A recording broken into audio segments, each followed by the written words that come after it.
German के महान दार्शनिक, अर्थशास्त्री और वैज्ञानिक समाजवाद का प्रणेता कार्ल मार्क्स का जन्म त्रेवेस, प्रशा के एक यहूदी परिवार में 5 मई 1818 को हुआ था। कार्ल मार्क्स का परिवार 1824 में ईसाई धर्म स्वीकार कर लिया था। महान दार्शनिक हीगेल से ये बहुत प्रभावित थे। अपनी शिक्षा को पूर्ण करने के बाद उसी वर्ष 1842 में मार्क्स ने कोलोन से प्रकाशित हो रही रानिशे जीतुंग पत्र में पहले लेखक के रूप में कार्य किया और उसके बाद संपादक उसी पत्र के बने। 1847 में एजेल्स के साथ मिलकर अंतर्राष्ट्रीय समाजवाद का प्रथम घोषणा पत्र कम्युनिस्ट मैनिफेस्टो को प्रकाशित किया। 14 मार्च 1883 में कार्ल मार्क्स के जीवन की लीला समाप्त हो गई। आइए सुनते हैं कार्ल मार्क्स के अनमोल विचार। धर्म जनता की अफीम है। लोकतंत्र समाजवाद का मार्ग है। क्रांतियां इतिहास का इंजन होती हैं। नरक का मार्ग अच्छे आशय से तैयार किया जाता है। चिकित्सा बीमारी की तरह संदेह को भी ठीक करती है। मैं एक मशीन हूं जो किताबों को खा जाने के लिए दंडित है। अंतिम शब्द उन मूर्खों के लिए हैं जिन्होंने पर्याप्त नहीं कहा है। बुर्जुआ अपनी पत्नी में केवल उत्पादन का एक साधन देखता है। नौकरशाह के लिए दुनिया महज एक हेरफेर करने की वस्तु है। लोगों की खुशी के लिए पहली आवश्यकता धर्म का उन्मूलन है।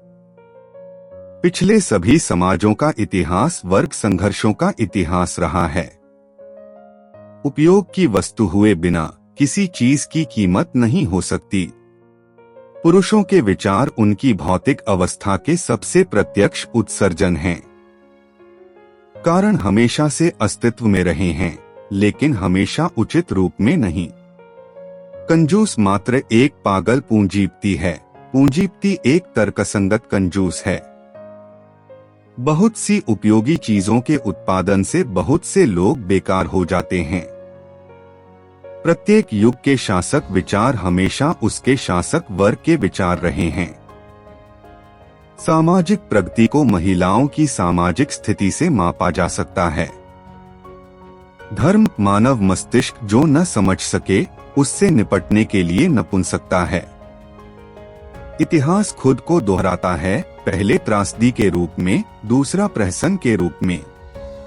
अमीर गरीब के लिए कुछ भी कर सकते हैं, लेकिन उनके ऊपर से हट नहीं सकते। केवल मात्रात्मक अंतर एक निश्चित बिंदु से परे गुणात्मक परिवर्तनों में बदल जाते हैं। पुरुष अपना इतिहास खुद बनाते हैं, लेकिन वे इसे वैसा नहीं बनाते जैसा वे चाहते हैं। इसलिए अनुपात में जैसे जैसे काम की प्रतिकर्षण बढ़ती है, मजदूरी कम हो जाती है। यदि बाहरी रूप और चीजों का सार सीधे मेल खाता है, तो सभी विज्ञान अनावश्यक होंगे। इस प्रकार मनुष्य का अलगाव पूंजीवादी समाज की मूलभूत बुराई के रूप में प्रकट हुआ। सभी मृत पीढ़ियों की परंपरा जीवितों के मस्तिष्क पर एक बुरे सपने की तरह भारित होती है। धर्म उन घटनाओं से निपटने के लिए मानव मन की नपुंसकता है जिसे वह समझ नहीं सकता। जमींदार सभी अन्य लोगों की तरह वैसी फसल काटना पसंद करते हैं जिसे कभी बोया ही नहीं। दार्शनिकों ने संसार की केवल विभिन्न प्रकार से व्याख्या की है।